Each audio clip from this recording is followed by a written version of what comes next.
In this video, we're going to talk about why spelling matters. Spelling didn't always matter. For most of the history of the English language, people spelled the same word just kind of however they wanted.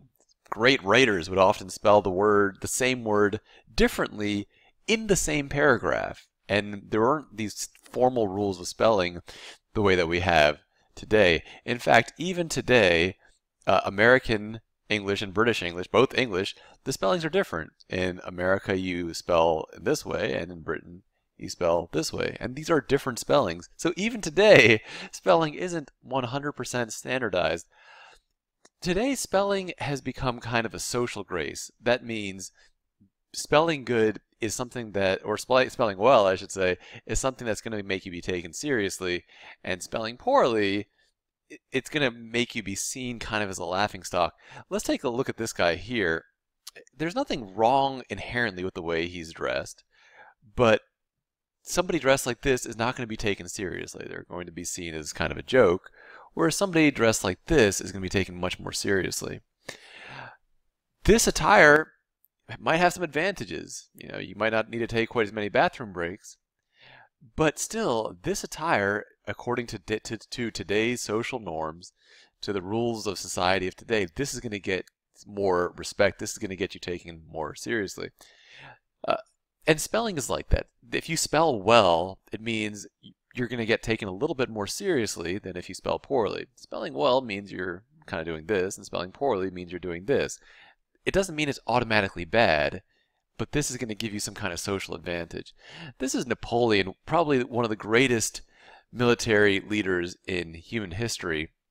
But look at how he's dressed. This was considered to be military dress at the time, but today, somebody dressed like this would be seen as kind of a laughingstock. Elite military soldiers might dress like this today, which is obviously very, very different from this. This looks more aggressive to our eyes, more powerful to our eyes perhaps, than this does. Now let's see how this all balances out. What if you have someone like this? This is former Vice President Dan Quayle, and he's dressed very well. He's wearing a nice suit. He looks respectable. But while he was vice president, he misspelled a word. He misspelled the word potato, and that basically turned him into a international laughingstock. I mean, he just was treated as such a joke and basically seen as somebody who was not very bright because of that. He made the spelling mistake, and here, this is Wikipedia, says Quayle was a subject of widespread ridicule for his error. In fact, later on, when Bush and Quayle were going for re-election, many Republican strategists, they saw that he was a liability on the ticket and wanted to replace him with someone else. That didn't happen, but Bush and Quayle did lose that election. Things like spelling, while there's not an inherent reason that one way to spell is better than the other way to spell. It's not like math where there's more of an inherent right and wrong, but spelling incorrectly makes you look socially kind of foolish. Spelling wrong is kind of like, well, dressing like this. It's not bad. In one sense, it's okay, but it's not really going to give you the social advantage and respect that dressing like this is, and spelling poorly will not give you the same social respect as spelling well. I've written over here an example of a message that a math teacher might send. Here I've written, "Dear Ms. Jones, we have noticed that your son is missing some critical skills in arithmetic." Now, let's say that somebody had instead written the same information, and let's say it's equally true that the person did have some difficulties in arithmetic, but just misspelled a lot of things. So here I've written the same thing, "Dear Ms. Jones, we have noticed that your son is missing some critical skills in arithmetic." And the words are spelled wrong. Now, if a parent got this type of a letter, they're not going to take it seriously, because they're going to say, it seems like an idiot wrote this, rather than somebody who's serious about what they're doing. Writing a letter like this, well, it'd basically be the same as dressing like this. Now, a lot of folks will say, well, I could just use spell check. Well, as you've noticed, I did use spell check here, and some of these words are underlined in red. That's from the spell check.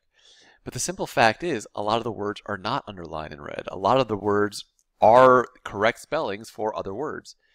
Deer, this is how you would describe the animal. We is like saying, "Wee, I'm on a roller coaster." Your means from a bygone from a bygone era. Sun is the thing in the sky. Some is the result of addition. So these are all words they're words that are spelled correctly. They're just the wrong words. So you can't really rely on spell check. The other thing to realize is a lot of times if you're doing something important, you might be sending a message from another country. And if you're using, say, an internet cafe in South America, guess what? The spell check is going to be set for Spanish, not for English. Even more importantly, sometimes when you're writing something very, very important, the most important things you're going to ever write, you'll probably write them by hand. And of course, there's no spell check built into paper. Learning to spell, it's just a social grace. It's something that you can do that's going to make people respect you a little bit more, and if you spell poorly, it'll make people respect you a little bit less. It's not right and wrong the way that math is, but it's still so important. Spelling well is kind of like dressing like this, and spelling poorly is dressing like this. It's good to work on your spelling. It's good to be able to spell well. It gives you some significant social advantage, and will make sure that you get the respect for your intelligence and for your skill and for your work that you should.